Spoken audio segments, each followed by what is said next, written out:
We combine Italian design and German design, a lot of Bauhaus movement design aspects, and the emotionality from the Italian postmodernism, which is exactly that intersection.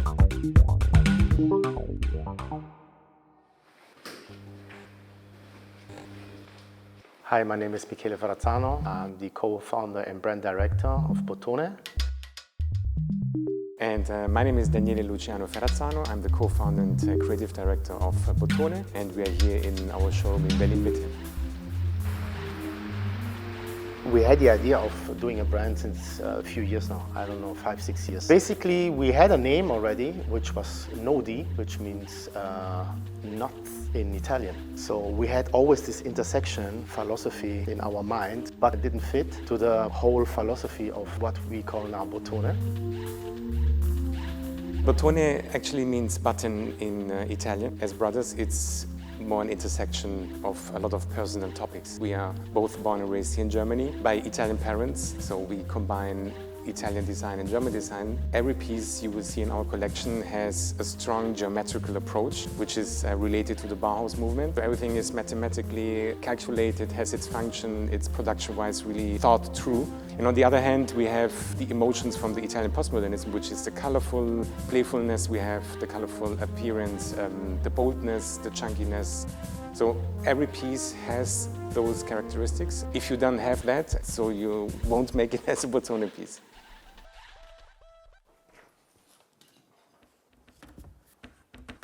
This is our workshop and storage space.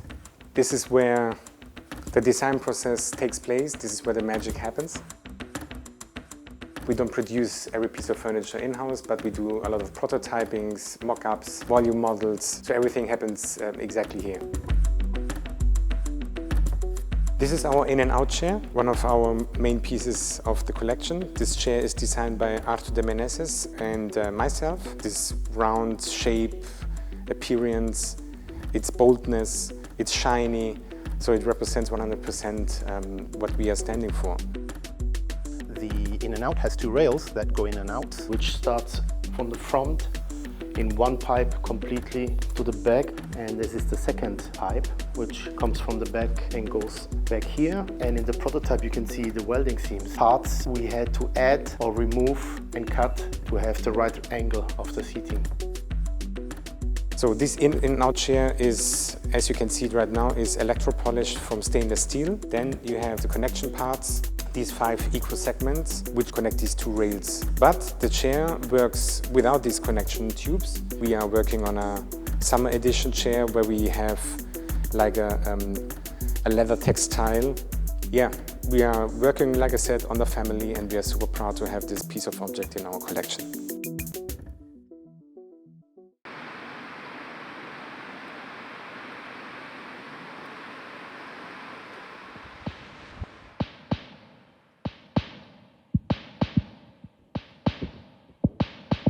The Zoom rug is a hybrid object designed by Haus Otto in Stuttgart. On the one side, a daybed, on the other side, it's a carpet. It has this woven structure. It's like a zoom in on a textile shown on an expressive way, like in a playful way. And yeah, that's basically the main appearance of it. When you sit down on the floor and you lean against your couch, you like to read a book or watch a movie.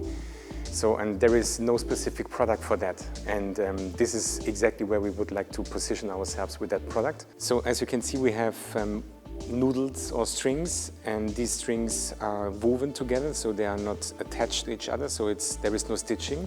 And we have this smart and simple assemble and disassemble technique. So each string can be replaced with, for example, different colors. You can wave in your own pattern, you can wave in a gradient, for example. We have a cold foam filling, so you can see it's super comfy, super fluffy. And the Zoom rug is gonna get a new color. It's gonna be a brown, a very beautiful brown. And we want to have an installation where you can put the Zoom rug on the wall for a purpose of if you have a smaller living room or something where you can put the Zoom rug like an art piece at the wall, and when you need it to have a nap or to read a book, you put it in the center of your living room.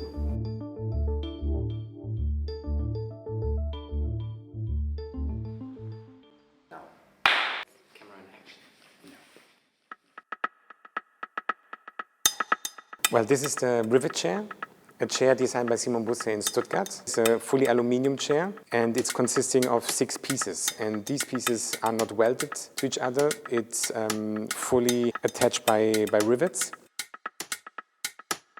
And super interesting is that the chair is super lightweight. It's only 5 kilos. And everything is engineered, sophisticated in our opinion. And yeah, we're super proud in achieving such a good result. And yeah, I'm super happy with that chair.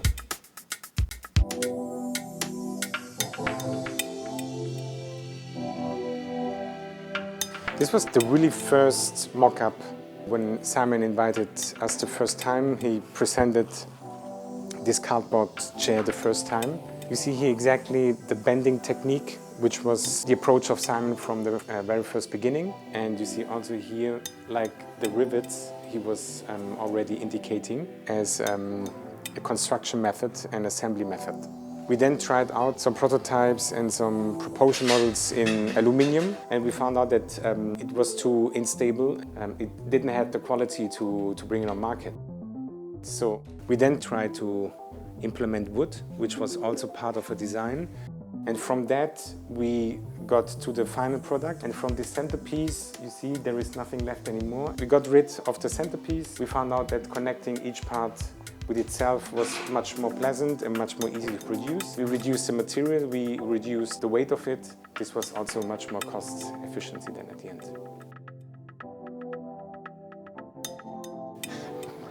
I liked it. Should we do it again? I don't know if it's... Yeah. Should, no? No? Okay.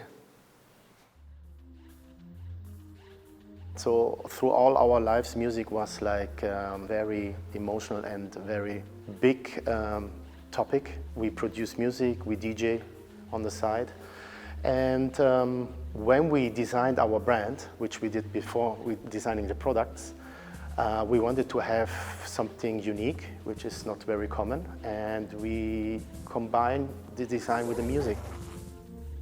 Almost every piece is physically influencing the track. For us as a brand, it's super important to have this immersive experience, to let people experience something physical in another dimension. So yeah, music is always in our mind and in our heart and in our brand.